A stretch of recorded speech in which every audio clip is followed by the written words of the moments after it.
the few games that we had. We played the Lions, and so I was starting that particular game. My whole thing when I got ready to get on that field was I was going to outrush Barry Sanders. I didn't realize he was getting ready to retire. Hold on, did you outrush him that game though? You know I had to. You know I had to. Man, I know I'm gonna get got, but I'm gonna get mine more than I get got though. 2-4 for the one time. I'ma get got, but I bet I gets mine. 2-4 to 2-6, and if I get got, then you know what I'ma get.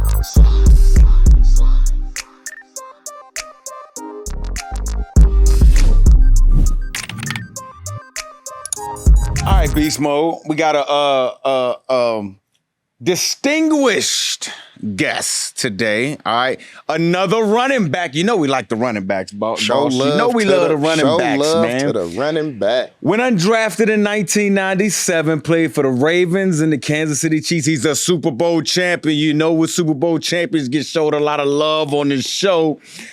Part of the 8,000-yard club in NFL history when you talk about runners go. 4.6 rushing average throughout his whole career, Beast. Come on, man. This man was cold. Welcome to the Get Got podcast. Priest Holmes. Hey. What's up, big dog? Welcome to the podcast. I'm good. How y'all guys doing? We taking it easy, man. Slow motion, one day at a time, Man, we excellent, bro. First of all, your studio or your house, whatever, it is 1,000% great, bro. Like, oh my goodness, man. You all right, man? Yeah. Where you at, man? You at home?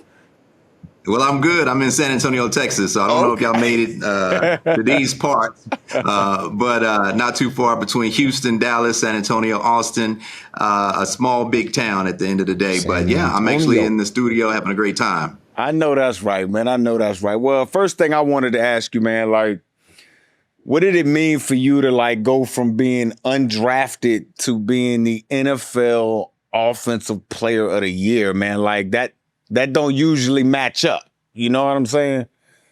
Yeah, no, a lot of work goes into something like that. A lot of hard times as well. But, you know, at the end of the day, it was just a matter of mind over matter. And then I used to always tell even young people to this day, you got to have an ace of spade in your back pocket. And, you know, what I mean by that ace of spade is, you know, they told me that I was too small. They told me I wasn't fast enough. They said I wasn't big enough.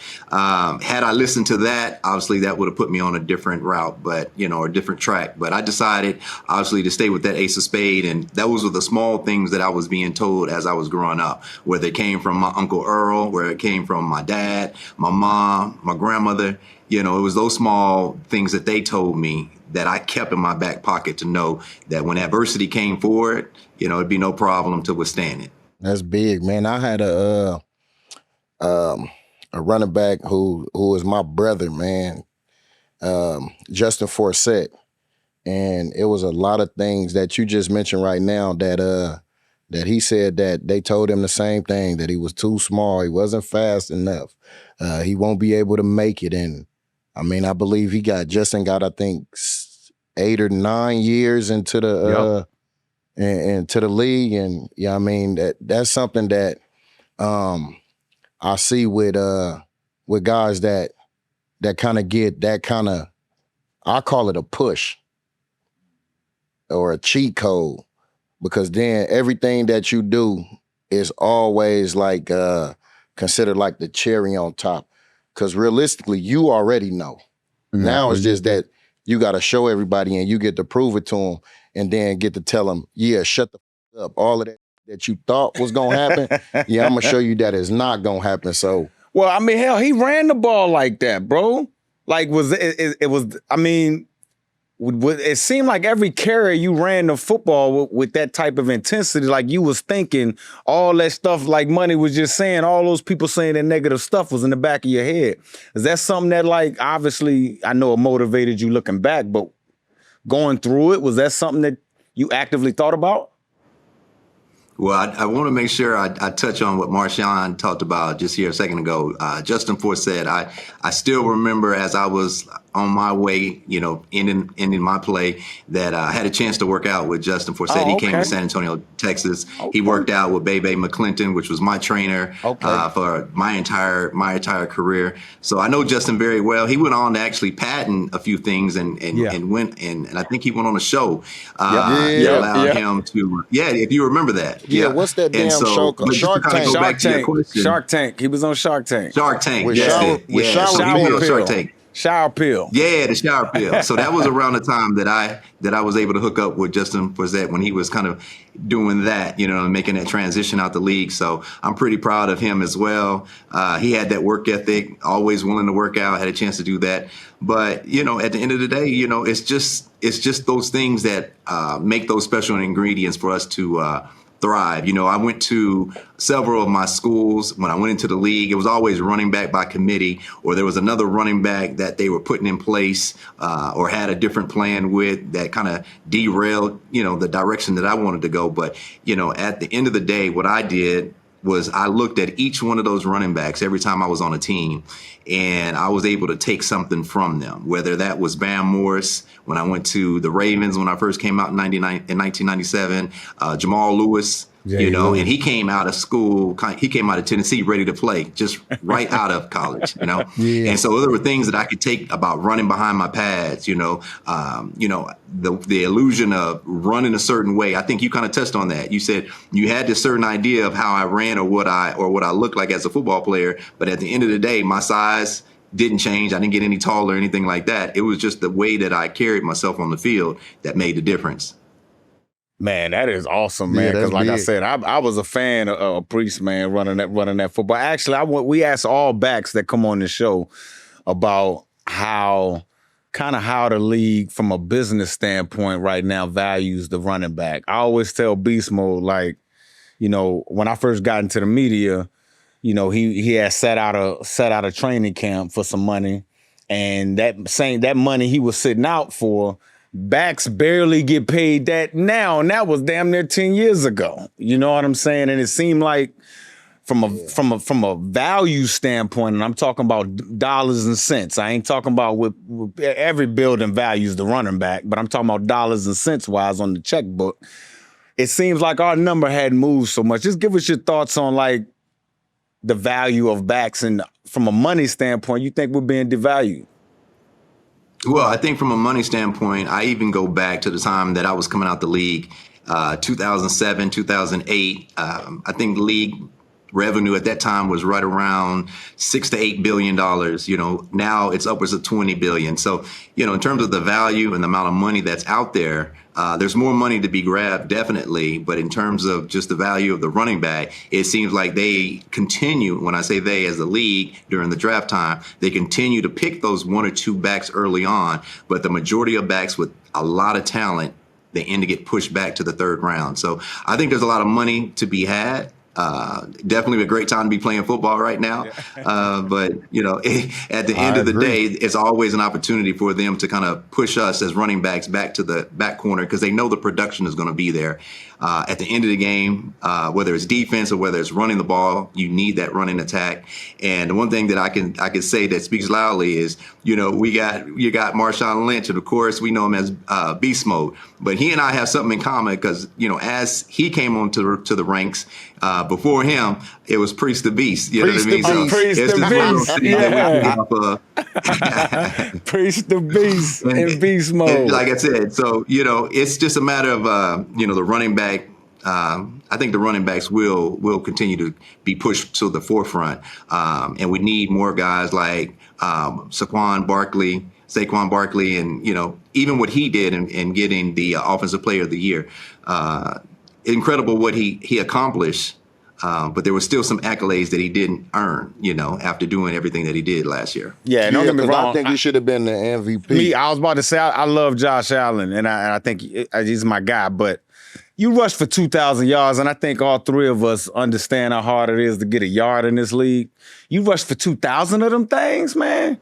You should be the most valuable player in the league. And he set out a game too, right? Yeah, and he didn't play the last game, I think. I mean, to play 16 games get 2,000 yards. I mean, don't get me wrong, they took care of him from a paycheck standpoint. They gave him some new money and all of that, man. But it's been awesome. You played on the back end of your career in Kansas City. You played with my guy Larry Johnson out of Penn State, man. That's right. They drafted him up there. His crazy, excuse my language, his crazy, but what? What you mean? I got fined? Because you said, excuse my language. Man, look, dog, my kids listen to this. Money, AC Priestess, I'm sorry, but this is how we get down, man. We go back and forth. This is my brother, man. It's all good. This is the More or Less segment brought to you by PrizePicks, where you can win real cash by just picking more or less on your favorite players. Beast mode, more or less. Justin Herbert career playoff wins, more or less than 5.5. He currently is at 0-2 in the playoffs. What year dog in right now? Oh, I think he's like in year 7, 5, something like that. I think it's like 5 or 6. Oh, He on the man, second contract. Let's say that he got new money. Let's just say that. Look, man, I got, man. They got my dog over there, Najee, and then I think they just got my boy back too. Oh, Gus, the running back. I thought Nah, you the were Big Gus receiver, Tank. Oh, Keenan Allen. Keenan Allen. They Yeah. just got Keenan Allen back, man. But you know what, man? I don't know. He gonna have to see. He gonna have to see the homie in sometime in the play. in his career. Ugh. He 0-2 right now. And he's probably gonna play for the Chargers his whole career. I mean, he one of them type guys. You know what I'm saying? Like, they probably not gonna let him go. I will say this though, Money. I think Coach Harbaugh and the physical mentality that they bring in the run game and the line of scrimmage is only gonna help him, because now he can use his special talents in only those limited moments when the games are on the line, as opposed to like we've seen him for the previous years, using every talent, every skill set he has just to get a first down on regular games. You know what I'm saying? So I think it'll help him that way. But you in the AFC, bro. The AFC is the home of all the quarterbacks. Most of the man. That's what I'm saying, man. It's gonna be hard to get through there. It's gonna be gonna hard. be hard. It's gonna be hard to get through, man. It's gonna be hard to get through. But you know what, man? I don't know. I think saying less is that's more like some haters. But yeah, because I'm with dog. But realistically, I don't know, man. I don't think I see it, big dog. Yeah, I'm gonna say less as well. Thank you to our good friends at PrizePicks, America's #1 daily fantasy sports app. This episode is brought to you by PrizePicks. You and I make decisions every day, but on PrizePicks, being right can get you paid. Don't miss any of the excitement this football season on PrizePicks, where it's good to be right. Football has been entertaining, my guy. We've been nailing those max discount offers. Of course, Bills Mafia and my guy Josh Allen always showing out. Got my eyes on Josh for next week's game too. Will we ever get enough of Mike being obsessed with Josh Allen? I still be rocking with my dog Saquon, though. From the greatest university of all universities, Penn State. I had to put that in there. Sorry, guys. That's what happens when you the MVP, big dog. PrizePicks is simple to play. Just pick more or less on at least 2 players' stats. If you get your pick right, you could cash in. PrizePicks is the only app that offers stacks, meaning you can pick the same player up to 3 times in the same lineup. Want to pick more on Josh Allen's passing yards,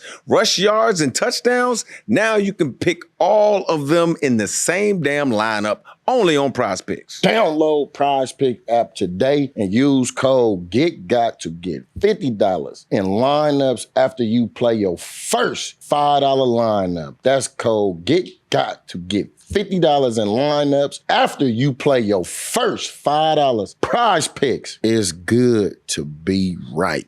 Yo, Beast Mode. I hear you've been in the lab cooking up something good. I hear you've been staying fresh. Man, I'm always staying fresh. I'm Beast Mode, boy. I hear you got that new Dove Men Plus Care Beast Mode line dropping at Target. You ever wonder what I smell like? This it right here, boy. The determination, grit, baby. It's like what happens when you run through someone's face over and over and over and over and over and over. It's care that cracks knuckles. That's right, my boy. Care that ice needs for fun, because real care ain't soft. It goes beast to the bone. Beast mode. Smell it yourself. Beast to the bone and you just got are now available only at Target. You know I'm gonna get got, but I'm gonna get my Dove Men Plus Care Beast Mode more than I get got, though. We're going to be fresh as we watch some football. The deodorant is aluminum free and 72-hour freshness. The scent of Beast Mode. Y'all better smell it before it's gone. Stay fresh like I got Beast Mode. And don't forget the Beast Mode body wash. How else do you think my skin feels so smooth, silky smooth, and healthy? Like you said, big dog, we're going to stay fresh this whole football season. Beast Mode drop only at Target. Dove Men Plus Care Beast Mode. But talking about Kansas City, man, talk about your legacy in KC, man. Because obviously you did years of damage in Kansas. Years of damage and numbers in Kansas City, bro. Just talk about your time there and how do you think your legacy is left in Kansas City? Well, I think about Kansas City in a lot of different fashions. You know, Dick Vermeil played a huge part in me getting to the Kansas City Chiefs. A lot of people don't know, probably you don't know as well, is that prior to me going to the Kansas City Chiefs, just 4 years before that, I was at the University of Texas, you know, and we played in a really, really big game, Nebraska against UT. We won that particular game. And what came from that is that Coach Vermeil was commentating that game. And what most people don't know is that 4 years later, he's now coaching and coming out of retirement, and he's now being taken by the Kansas City Chiefs. And so he and I had some small words and stuff like that. But he said I reminded him about a running back that he coached for the Philadelphia Eagles called Wilbert Montgomery. So that was one of the things that he remembered about me. He also remembered the game, one of my last games at the University of Texas. And he said if I ever had an opportunity to pick up myself, he said he would definitely do that. So that's how I ended up getting that call. That's how I ended up going to the Kansas City Chiefs. And so that was all on the background. But, you know, once I got to the Chiefs, I think that, you know, my first 4 years, I call it my dark years at the Baltimore Ravens. And so what that allowed me to do is learn a different run style, you know, to look at different running backs and kind of compare myself to them and then to see what I did different. We had Bam Morris, we had Eric Rett, we had Jay Graham out of Tennessee back then.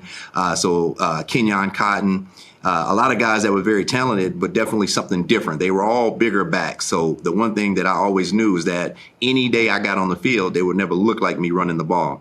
And so when I got that call and I got a chance to go to Kansas City as a free agent, and now I go from undrafted, you know, player to now I'm being slotted as one of the top 3 backs in free agency. So that's how I ended up arriving at Kansas City. So it was just another opportunity for me just to show what I could do.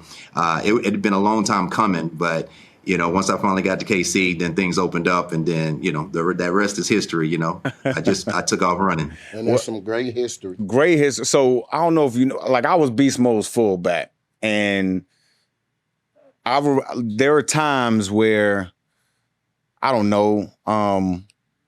Sometimes the linebacker, I encountered the linebacker differently because they didn't necessarily want to have to deal with beast mode.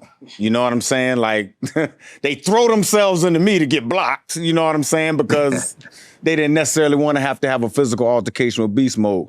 His style was, I don't know, man. It was different. We was talking to some of our defensive guys on our team earlier today, and they were just like, man, when you ran the football, man, like we ain't even want to listen to the coach, like giving us we wanted to watch because it was that exciting. You were talking about just now in Baltimore how through your dark years you were learning some different run styles. Explain some of those run styles that you were learning, and then explain how that changed you and what we saw in Kansas City. Okay, so when I got to Baltimore, one thing that I found out, we had Ernest Biner. He was 35 years of age, and I'm figuring out, like, there's no way that Ernest Biner is going to be able to, outlast me during practice. But he would always show up on time, in the right place all the time. Didn't exert a lot of energy, but did everything the right way. Then we had the very polar opposite of him, which was Bam Morris. You know what I mean? Outgoing, having fun, always joking. Didn't like to work out, but still he was our starter. So one of the things that I just learned is that, Ernest came to me and said, there's a difference between a running back and a professional running back. And so he began to break down the film and show me the things that's in between the inches, as we say. That's what makes the game different. And you can separate a player based on how much film he watches. And so that was one of the first things that I learned. And then also, it was 3 yards in a cloud of dust in Baltimore. So that AFC East at that time, Corey Dillon, Kajana Carter, Jerome Bettis, Fred Taylor in Jacksonville. Those were the type of backs that was in that division. So they were bigger backs. And so it was always known as a 3 yards in a cloud of dust. So what that taught me early on is I had to figure out that I'm going to be going down in that A and B gap in between the tackles every down. And then, of course, the way I came in as a free agent, I had Ray Lewis, Tony Saragusa, Big Sam Adams. That was the defense that I had to run to, get punished, for the first year and a half, So I learned quickly, how to run behind my pads and make sure that I come with force and be forceful, when running the ball, to the point where we almost, there are times we would get in trouble because we were going at Ray, and then of course, Ray coming in 96, I'm in 97, but Ray's in a different category once he comes in, as far as leading the offense or leading the defense as our middle linebacker. So it was just one of those things where I had to get comfortable and understand that, to be a professional, you got to watch film and you got to make sure that you're watching everybody in front of you and learning something, So I came in a different way. And I say a little bit of the hard way, but, it really didn't take until my second season. And I had an opportunity to start. I think it was in the fourth game. So in that third game, we had Eric Rett as our starter and we had Jay Graham as our second down back. Eric Rett went down, I believe, with a hamstring pull. Jay Graham, I believe, did something to his ankle where he twisted it. They both ended that third game unable to come back and play the fourth game. So Ted Marchibro, the oldest coach at the time, I said before, he comes to me and says, just like I told you, you better be preparing because you never know when somebody may go down. And again, that happened in my second season. I think it was now the fourth game I'm starting, and it was a Sunday night game. I think I hit him for 178 yards. Yeah, I hit him hard on that Sunday night game. 3 touchdowns over probably 178 yards, 78 yards receiving, something ridiculous, And so that's how I entered the game in 1998, but I had already played a full season where all I did was the grunt work, play special teams. I didn't run the ball one time, and I believe Ted Marchibro at that time, being the oldest coach, he kept his word. He said, Priest, you will not run the ball one time until you show what you can do on special teams, and so that's how I had to enter the game. But at the end of the day, all that hard work made me a different type of player. And I think the results of that was seen once I got to Kansas City. Right. Oh, wait, boy. I want to know what But I got a question for you guys. I got a question. I know y'all been throwing questions to me. I got a question for Marshawn. So I'm curious, in your opinion, man, what makes a good back and what makes a Hall of Fame back? Yeah. Talk about it, Beast Mode. I mean, I think it's because you hear a lot of things. You can hear Deion, and Deion says, he has a certain perspective on what's a Hall of Fame player. I think but everybody don't come up the same way and come up the same ranks. You know what I mean? Yeah. So there's different ways to which people still reach that end goal. But I'm very curious, man. What do you think? So you saying you asking Hall of Fame player in general, or you saying a Hall of Fame runner? A Hall of Fame running back that's selected. What makes that person? What do you think? What are the ingredients or what needs to be shown on the football field or on stat records or on fantasy football?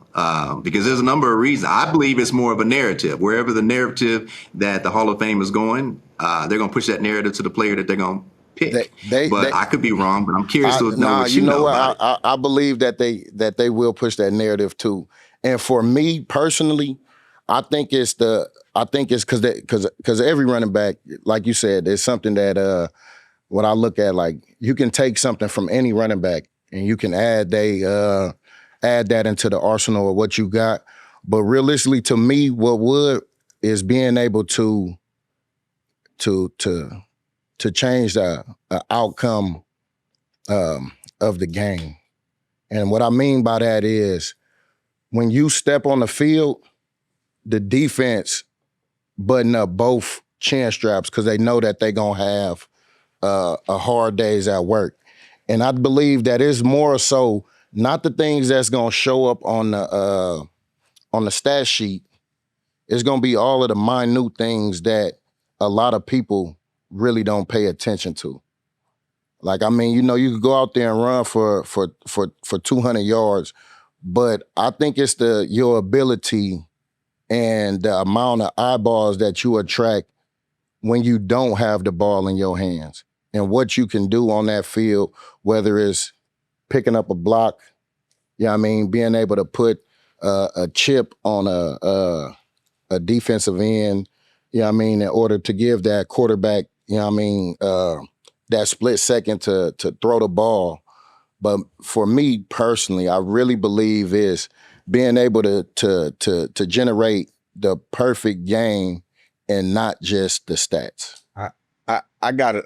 My thought, and again, I'm not in nowhere near y'all done ran for a lot of yards. You know what I'm saying? But I will say this, because football players don't vote on this. So we just gotta start there. Football players don't vote on this. So the actual guys that put their feet in the dirt don't vote on this. So I'll start there. I would say this, for a runner, what's important to me, 10,000 yard club, because you got to have something quantifiable, right? That, to me, coincides with longevity. If you're a back who had 10,000 yards, that means you've played, you've had some longevity in this league. Now, if you don't have the 10,000 yards or the longevity, to me, something special had to have happened in your career. To me, that's why you see Terrell Davis in the Hall of Fame. Didn't they get 3 of them things?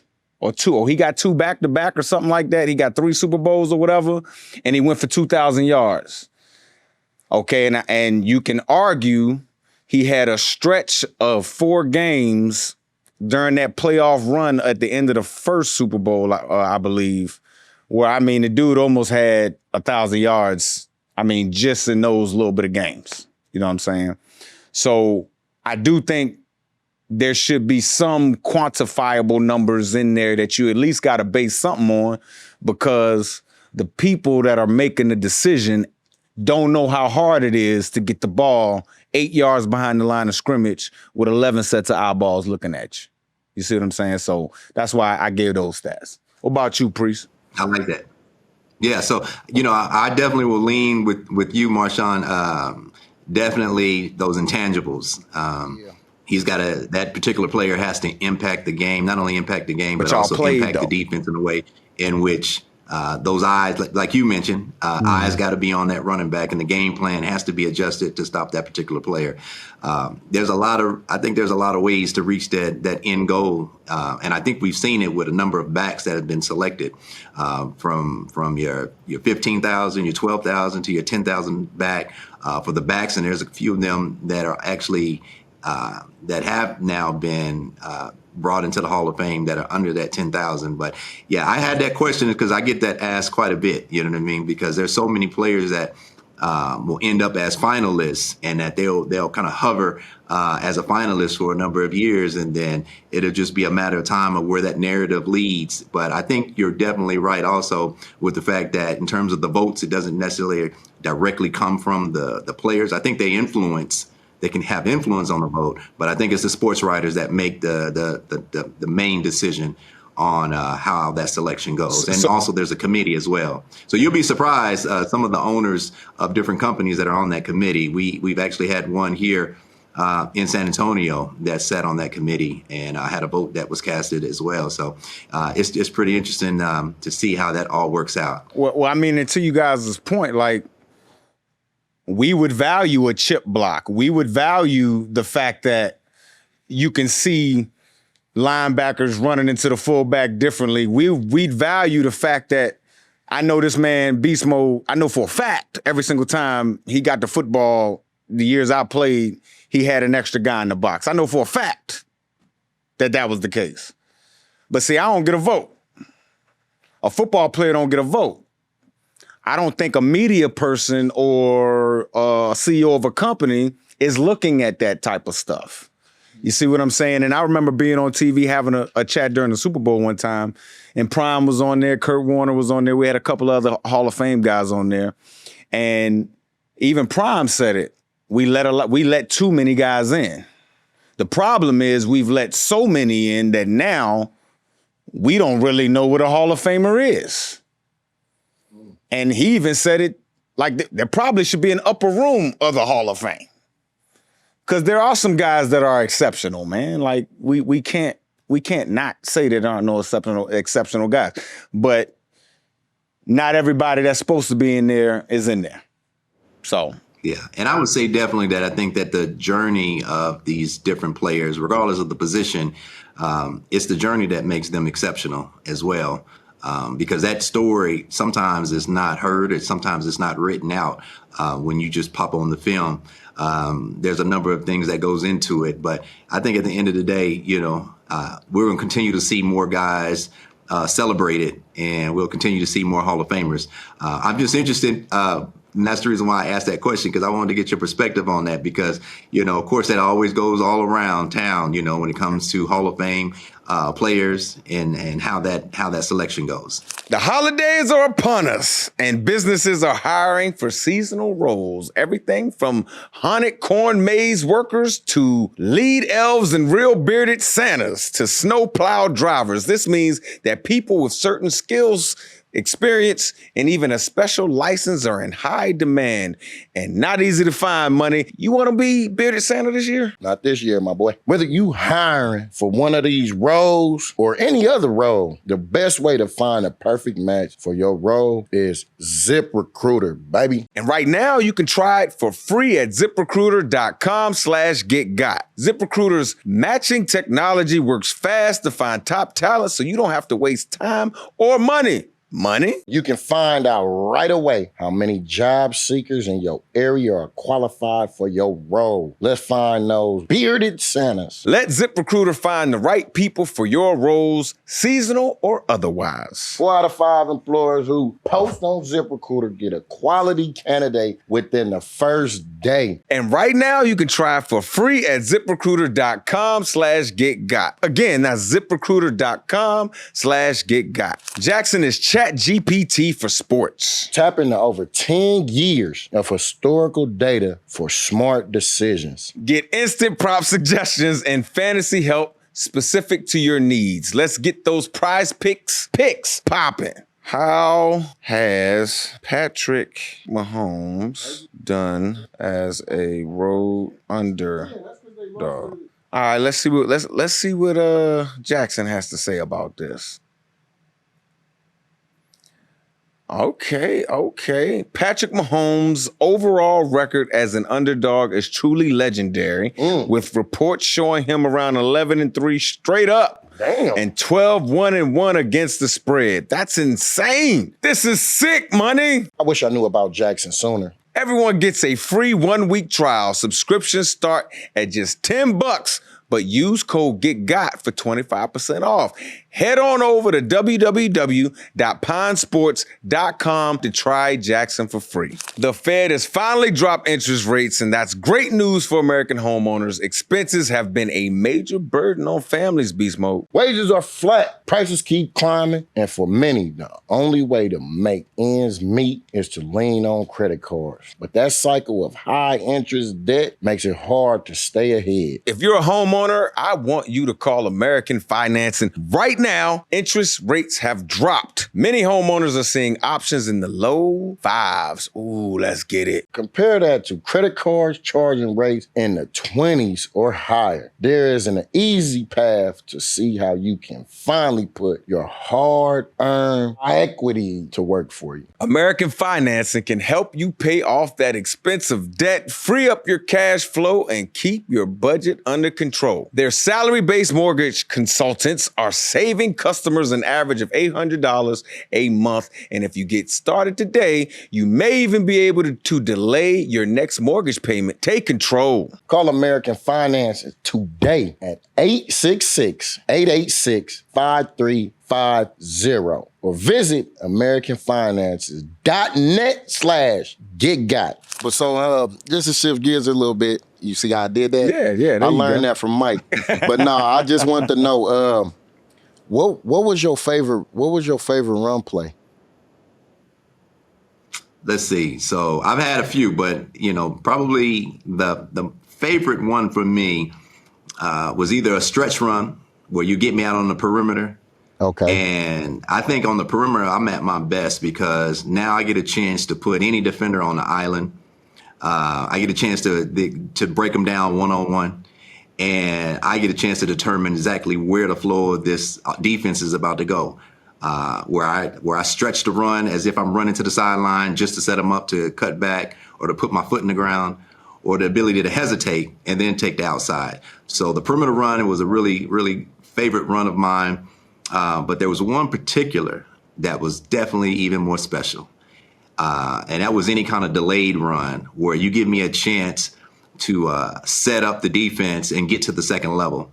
I love the opportunity to be able to have that hesitation in the backfield and be able to make them sit still. Yeah. I think you kind of can relate to that as well, Beast Mode, when you can make a defense hesitate and sit down. So, but for the most part, like I said, running between the tackles is something that I learned, and I learned the right way because of the number one defense I was always going against coming up in my early years. But that taught me a valuable lessons because when we had a chance, when I was with the Chiefs and we had to go back and play the Baltimore Ravens, it was dinner time. We cooked them. You know what I mean? Yeah. I know this defense. We definitely did. And one of the things is like, it was funny. I had a couple of linemen come up to me and they asked me, how in the world do you stop Ray Lewis, right? And the funny thing that I thought in my head was, man, you 300 pounds. What do you mean? How do you stop Ray Lewis? How do you stop Ray Lewis? Beast mode. Beast mode. You know this to be true. Put your helmet and your hat on him. Hey, and man. he'll stop. And bring your hard hat and your lunch pail. Yeah. So Beast mode, you say bring your hard hat and your lunch bell, but we used to say put them screws on them. You remember them two screws that used to be at the top of the helmet? Right at the top of the helmet.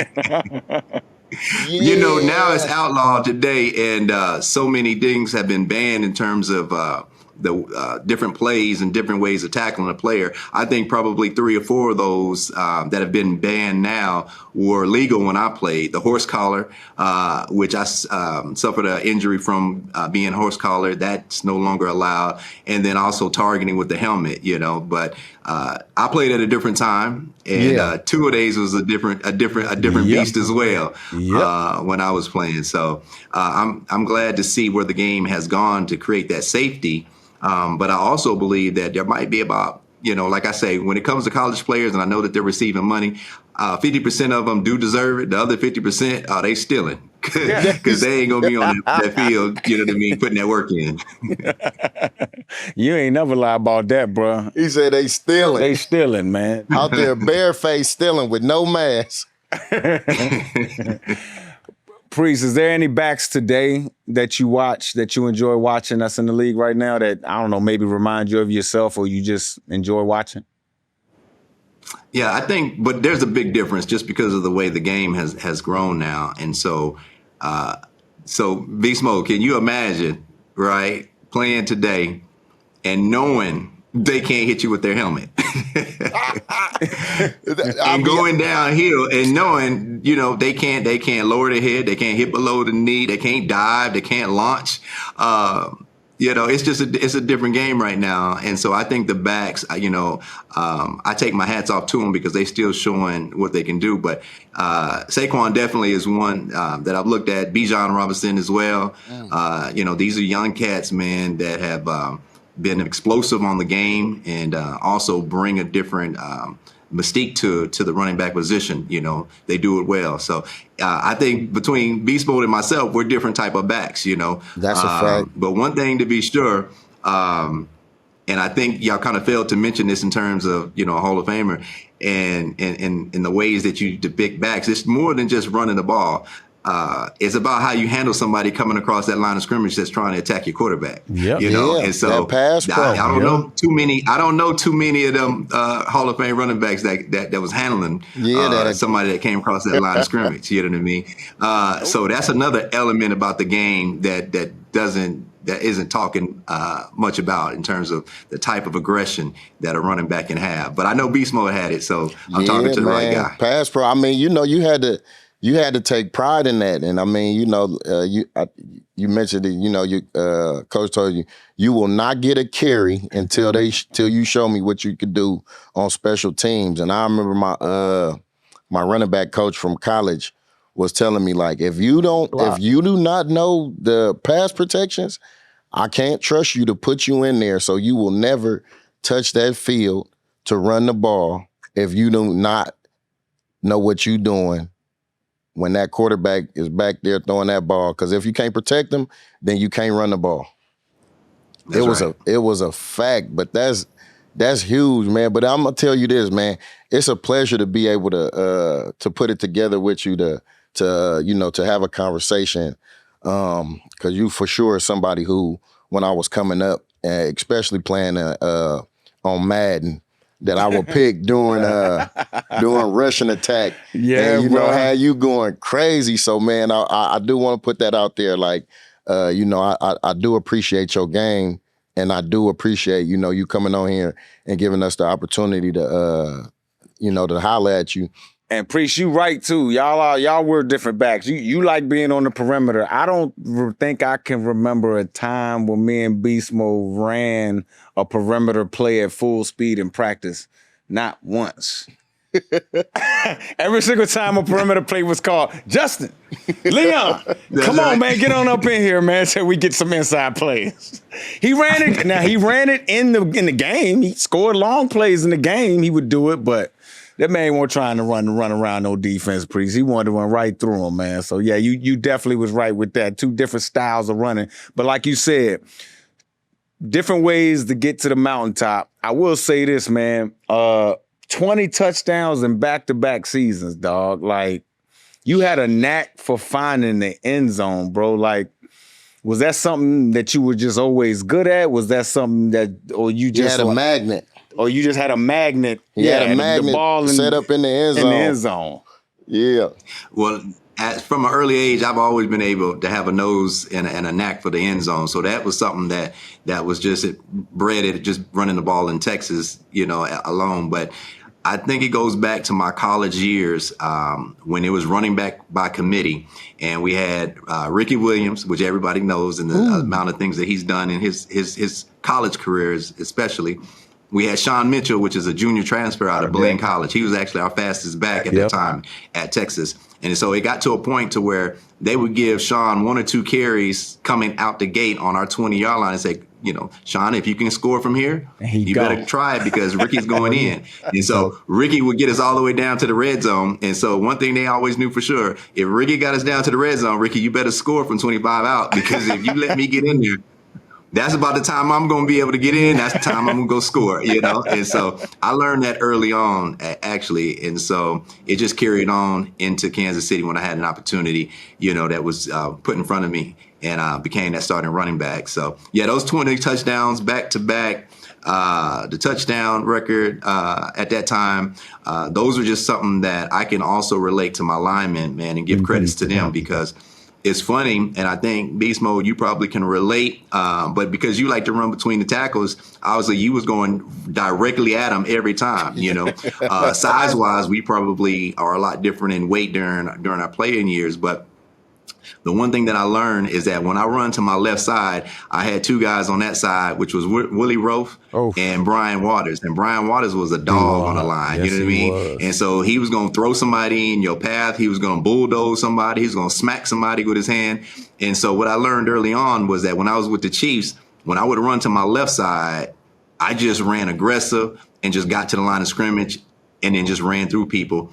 But I had Will Shields on my right side. And what I determined and found out is that Will was more like a technician. So for me to just be angry and run mad to my right side, it didn't make sense. So I learned very quickly that I'm going to be a technician to my right side and then be a dog on my left side. And so that's pretty much how I approached the game when I was in Kansas City. And so Will was one that if he was going to take that right foot and plant it, put his right hand on the outside of the player, believe me, he's going to take that player exactly where he's supposed to be. I run to the left side between Willie Roaf and B. Waters. Ain't no telling where they're going to throw somebody, you know. But they would be aggressive about it. And then Beast Mode, I don't know if you could relate to this because you was pretty much doing all the punishment, but you know, there would be times where players would try to take those cheap shots, and I just look at B. Waters and I just name a number. Hey, go get him. Hey, no, man, I had a.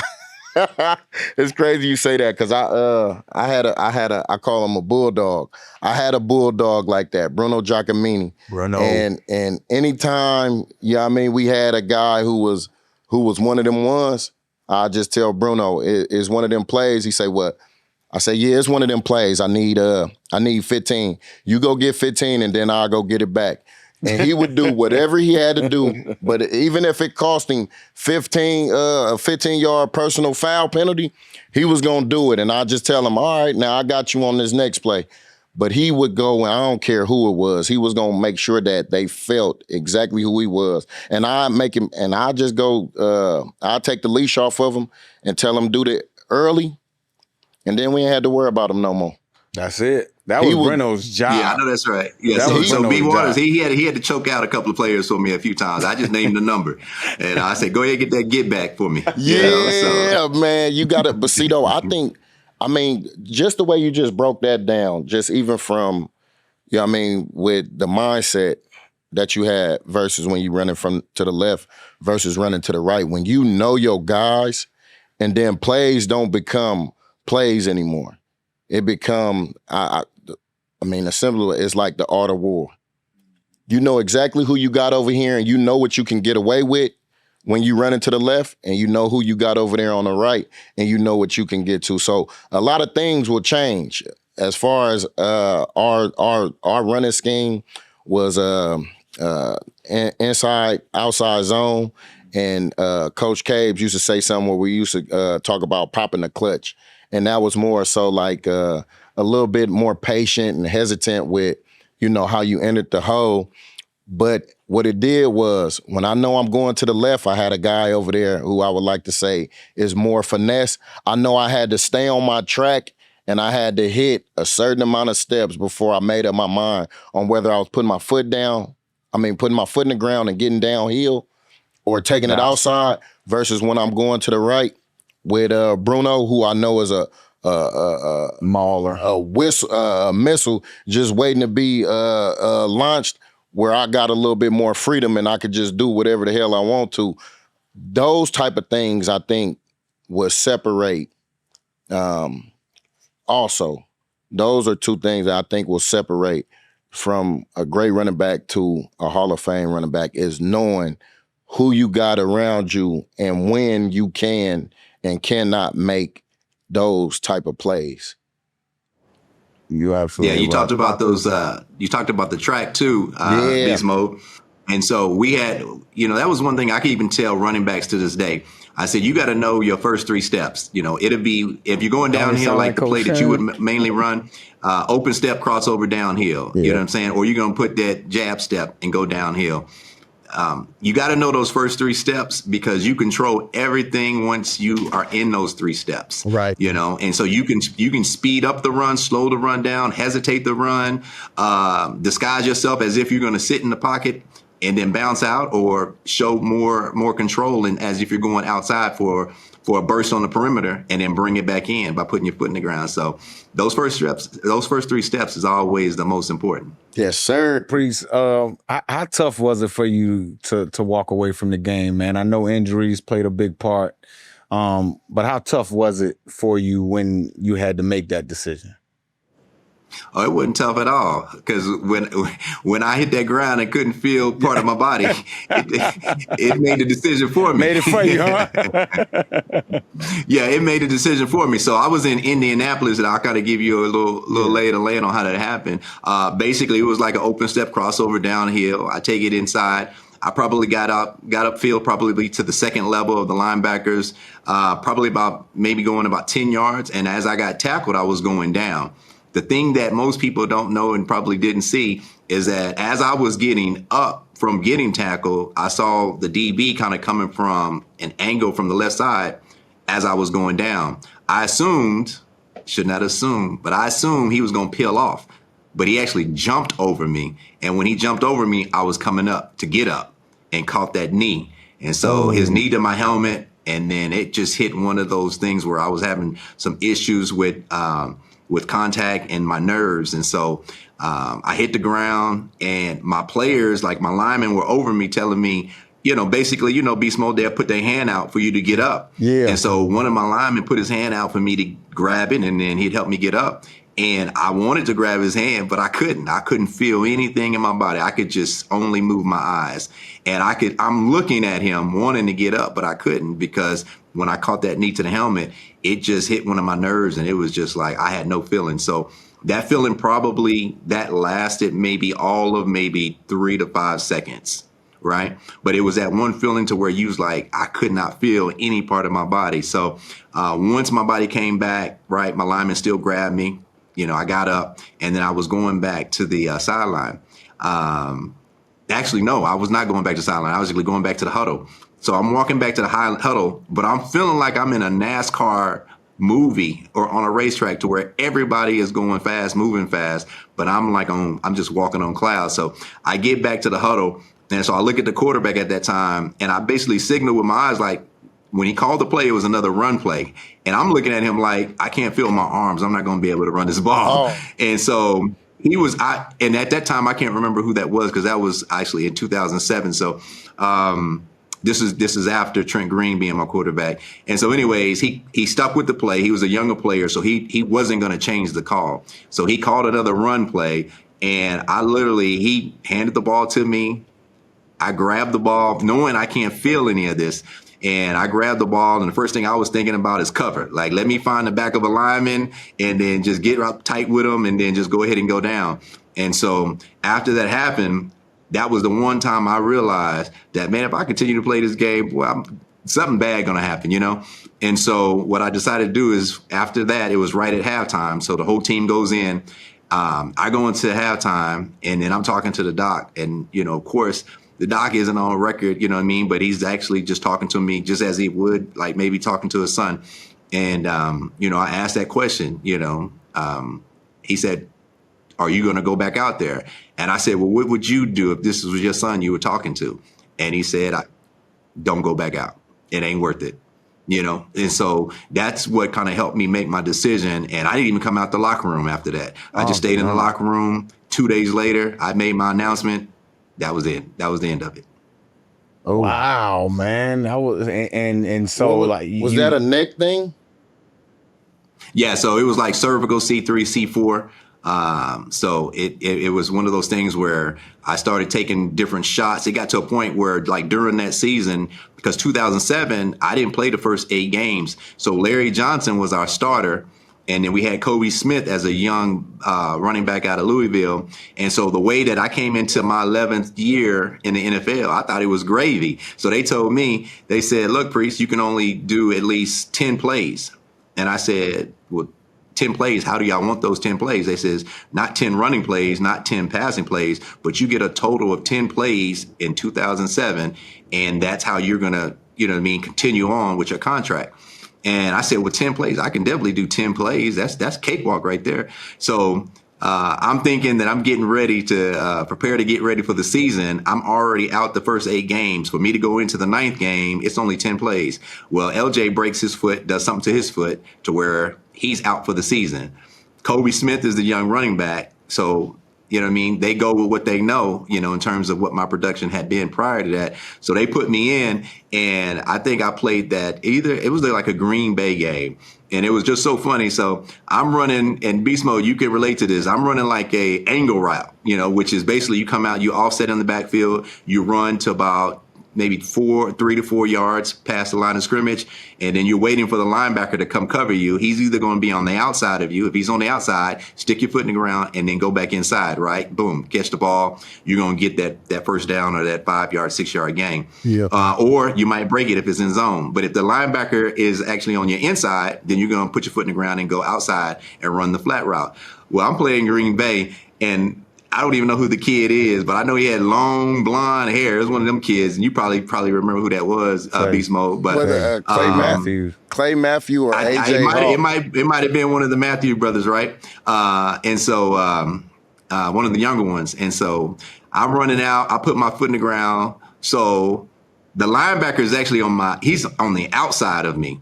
I put my foot in the ground. I said, oh, this is easy. I'm going to put my foot in the ground. I'm going to turn and go inside. I put my foot in the ground. This joker then went from the outside of me to the inside of me quick.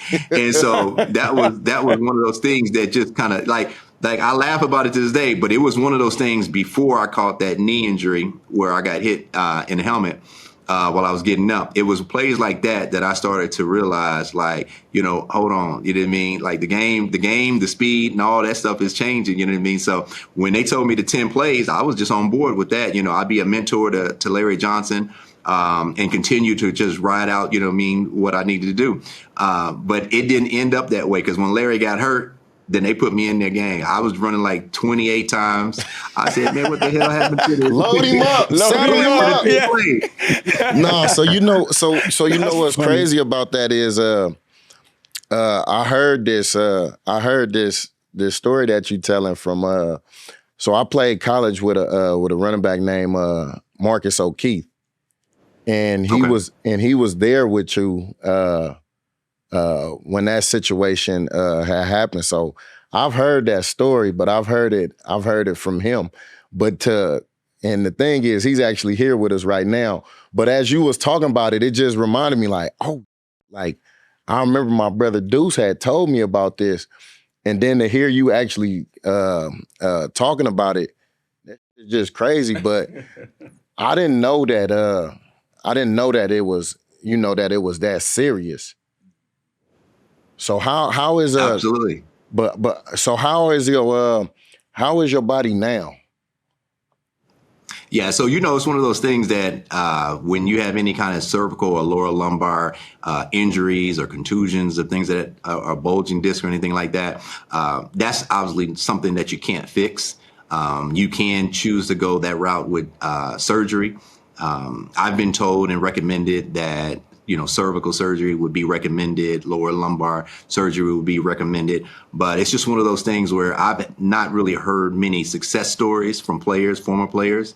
I may have heard maybe 1 or 2 players out of, the thousands of players that have definitely had these types of situations where they've had some type of cervical or lower lumbar issues. But for me, I just choose to continue rehab, so I'm not at that point where I'm comfortable to go underneath the knife or anything like that, which has been recommended. But just based on my faith and, deciding to just continue to go through rehab, that's kind of how I deal with it. That's big. I think most players are different in terms of how they deal with it, actually. Some players are more comfortable in taking that route and that trust of the doctor and going underneath the knife. But from as many backs as I can tell you, and one in particular, Earl Campbell, who, at one point in time when I think surgeries and the medical attention wasn't at the level that it's at this day, but I've seen some players to where they have gone under the knife. And unfortunately, their outcome has become something even more horrific for them to where they have continued to go back in for multiple surgeries. So, for me, I'm one of those guys, man, I'm old school, and so that's how I'm going to be all the way to until I can't be anymore. So It's one of those things where regardless of the fact that might have been recommended for me, I just choose to just go back through the rehab. And I just, like I say, I come from a different time, so it's a different kind of leather. Yeah, I know that's right. Rub some dirt on it. Yeah. But what's interesting about that? Mike spoke about it a little earlier. We had Brandon Mebane and Red Bryant on a call earlier today, and Red was talking about it was a time on the sideline. No, we came in at halftime, you know, he said he was hurting, body was, you know what I mean, banged up. And he said, I came over and I asked him, like, I tell him, hey, Big Red, you all right? He like, man, my body hurt. And he was like, man, Marshawn, I just remember you know, you motivated me to, you know, to block all that out and get back out there on the field. He said, yeah, man, my body hurting. And he said, man, you told me, hey, bruh, I took an epidural to come out here, to be out here on this field to play with y'all. And he was like, what, I said, yeah, that's the that them women get when they having a baby. And I was like, yeah, bro, that needle was so big, but I had I think S1, L5 S1, and it was pinching on my sciatic nerve. So at any given time, like I couldn't feel like my left leg, like my was numb all the way from my lower back all the way down to my foot. And I remember getting that shot, and some of the same thing that they was telling, like they had some, I guess they can do something like a fuse or I don't know, it was some kind of, but they were telling, I was like, I don't know if I want them cutting on my back and putting all these screws and, you know what I mean, these fake what is it, cartilage and all this other kind of, but it's just crazy to know, like, you know, you're not the only one, but the drastic, like, surgeries that they got out there in order to get you feeling comfortable. And then it's not guaranteed that it's gonna actually take and it's gonna actually work, to where you still have to feel that numbness or that pain. So, man, to be able to get out of the game with, you know, for myself, like with minor injuries and no real big surgeries, like, man, it's a blessing. But that's something that I tell the younger generation of guys now, like, you got to make sure you take care of your body. Because that's a lot everything, of them, man. Yeah, because a lot of them, they think that they're going to be able to do this, that they're going to be doing this for the rest of their life. And I mean, you only a play away from not being able to play. Yeah. You're only one snap away from it. So, hell yeah. Man, take care of your body. Yeah, so I got, Marshawn, I got something to kind of relate to you, man. You talked about that, I think it's the epidural shot that some of the players had to take. So back when I played at that earlier time, 97, 98, it was funny. This is like maybe an hour before the game. There'll be a long line of guys that would be going to the dock. And I'm like, I'm over there stretching, getting taped. I'm a young player in 97, 98. I'm not even thinking about, you know, what's going on around me. And I keep seeing these guys come out of the docks room. I'm like, man, what they doing in there? And then all the vets would just go in there one at a time. It might be like 10 or 12 guys lined up. And I find out that they call it Captain T, a Toradol shot. So T shot. That T shot. Yeah. They take that shot and they be running all over that field in 10 more minutes. You know what I mean? And so, I used to see that and always wonder about it. But, you know, it's like any young player, when you get in the game, you don't realize, you know, the amount of sacrifice that you give to the game. And so I think that also goes to speak about, you know, when you talk about decorated players and how they should be honored and, you know, how they should be celebrated, you know, for any of these guys that are, you know, receiving any of these accolades and these awards, man, one thing for sure is that they had to put it on the line in order to get to that point. And to get to those awards or get to those records that they were able to create and break. You know, it's all that stuff that happens in between the lines, man. And so, I commend the young running backs of what they're doing. Obviously, it's a different time in which they played. But I remember a time on Sunday morning, you had a line out the door and guys was getting shots to go play. Man, I'm a young guy looking at it. I'm thinking like, man, that'll never be me. But you know what? By the time I got to that end of my career, I was in that damn line. Hey, and I'll be right there at the. I'll be right there, number 4 in line. Yep. Making sure I tell the doctor, hey, man, you got that cold spray, right? Y'all make sure you got that cold spray, because, man, I was not a fan of them needles, but I was for sure in line for one of them tee shots faithfully every week. I ain't gonna lie, I used to get them my damn self. Every week, faithfully. Yeah. Priest, before we let you go, man, I wanted to ask you about the Holmes Stretch, man? What you testing your hand in podcasting now? What made you decide to create the show? So this goes back probably about 13 years ago. So in 2011 actually, the University of Texas contacted me. They said they were getting ready to start, their game day show. So they had the Big 12 announcement that they were doing, and so I signed up for it. Ended up getting the gig, and in 2011, that was my first year commentating on a college football level. And so I did that for that particular year. I did like a 1-year contract, got in it, got out of it. I went to broadcast boot camp at one point after I got out the league just to take care of some of those things that they offer with the trust. And so after taking advantage of that, I actually had that season, and then I didn't follow up with it, right? And so now I've been sitting on the sideline seeing content creators and seeing the young generation taking advantage of the opportunities, but just sharing their stories.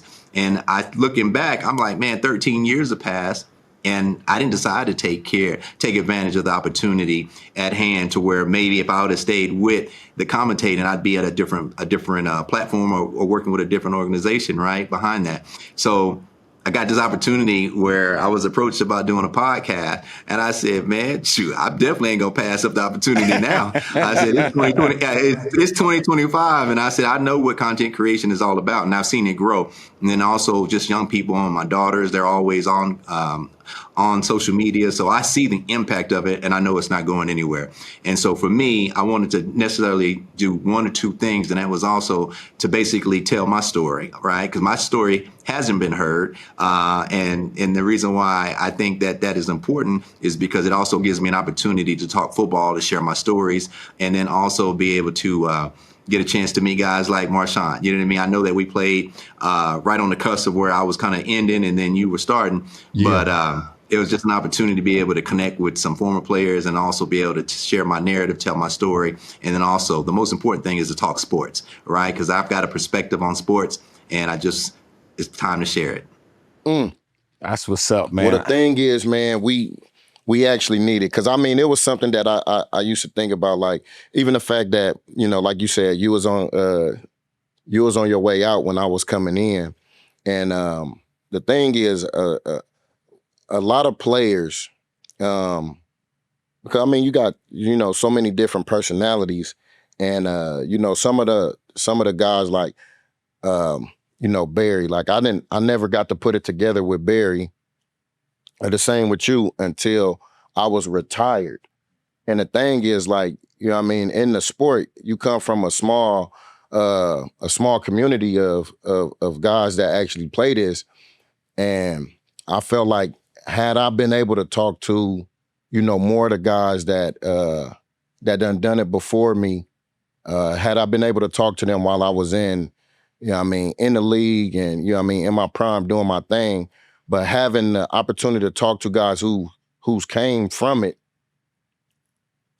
I think that will help, with the knowledge of the game and, make a nice, a tighter family for, what this actually is. Because the thing is, some of the things that you went through as far as, the tee shots, the situation with the injury and them telling you about, the surgeries that it would take and just, the overall, aspect of the game, like being able to have this conversation with you while I'm doing it, maybe it helps, me make that decision on whether I am going to get, that epidural, or I am going to take, that tee shot, or when I'm going to go look at film, looking at what a 3 technique is, or a wide 9, and just being able to have that kind of conversation, I think that'll be, good for, a lot of the players,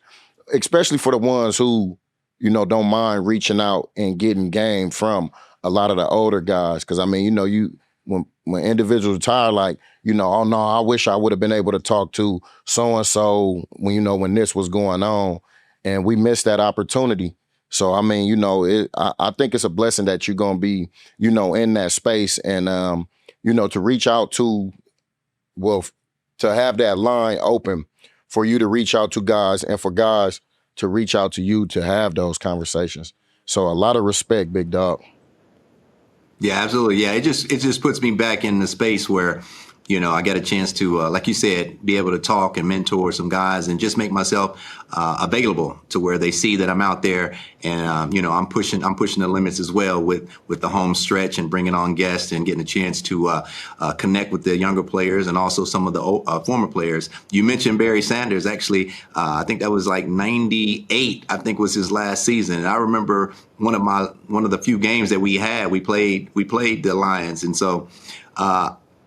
I was starting that particular game. My whole thing when I got ready to get on that field was I was going to outrush Barry Sanders. I didn't realize he was getting ready to retire, So I still remember some of those guys, and to be able to, and I've had a chance to meet Barry and talk with him as well. But I think I really, really agree with you in terms of, some of the players that played before you, making yourself available for the younger guys. Hold on, did you outrush him that game though? I had to. I had to. You had to, bro. That's in the stat books. You can go research that one. Oh, I could go fact check that. Man, I know I'm gonna get got. This Get Got segment is presented by Dove Men Plus Care. Y'all need to get fresh before y'all can get got. A few years ago, me and Beast Mode, we did a interview where Beast Mode famously said, I'm gonna get mine more than everybody gets got. I'm gonna get mine more than I get got, basically. Hence, that's why it's called a Get Got podcast. So we ask everybody who comes on, was there ever a time in your football career where you got? But got how? How in what way? Tell me, whether there's a lot of ways I didn't got. You could. I don't know. Somebody told you the wrong play and you ran the wrong way. You got hit, and you ain't necessarily get hurt or whatever, but you took a big hit, got up from it. It was all good. Just anything in between the lines where you could say, "Man, I got, but I got up and everything was cool." Well, I'll tell you one, and it wasn't due to somebody else. It was due to that damn football. That football got me. And I'll explain to you how it happened. So this was earlier when I got to Kansas City, and we were actually in preseason. And I'm thinking that I'm cool. I already know I'm a starter. I'm only going to be in there for one series. At max, I might be in there for two series, right? If we get a first down, or if we don't get a first down, I'm coming out. So I'm saying, okay, at the most, I'm going to probably be in here for about 4 to 5 plays, which I actually may get the ball, right? Then I'm going to be coming up out of there, get ready to play the season. So I'm out there running around with my shoulder pads, that string in between. Instead of having it nice and tight, I had that thing open. And just being lazy with it. And so I ended up getting a play right down, like, open step crossover downhill, go through the A gap, get tackled, get up, go to the sideline, and then let the young guys get in there. So I got my pads not all the way on. I'm strapped up, but my strings aren't matched up right. So I run open step crossover, go in between the tackles, get tackled, right? But as I'm getting tackled, the football is in my hand, and it kind of rotates, and it just ends up like point up. And so when I get tackled, I get 2 300-pound linemen tackling me on the ball, and it's pointed up. And so at all places, right where my laces wasn't tied, that ball pierced me right into my lungs, man. And so I ended up having to go to the hospital trying to be cute and not ready to suit up in a preseason game. That thing hit you in the sternum? Yeah. and the point of that ball punctured my sternum. Man, I was in the hospital that night. Goodness, bruh. Yeah, I couldn't breathe. I was wrapped up with the ace managers. I couldn't bring my hands over my shoulder. They had to cut my jersey off because I couldn't catch my breath. And so if I talk about the time that I got, that damn football got me, Man, I think that takes the cake out. That's a first. We never had a story like that. No, man. we haven't. Not that we laughing at you, but it's good.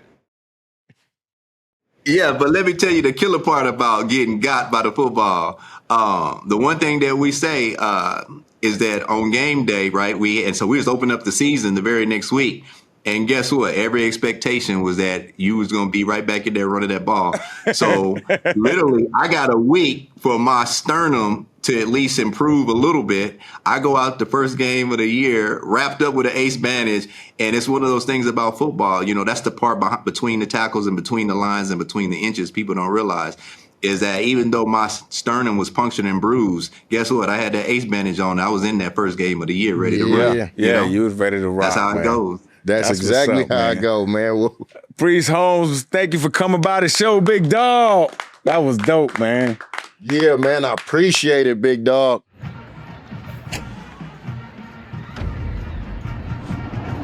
This has been a Playmaker production.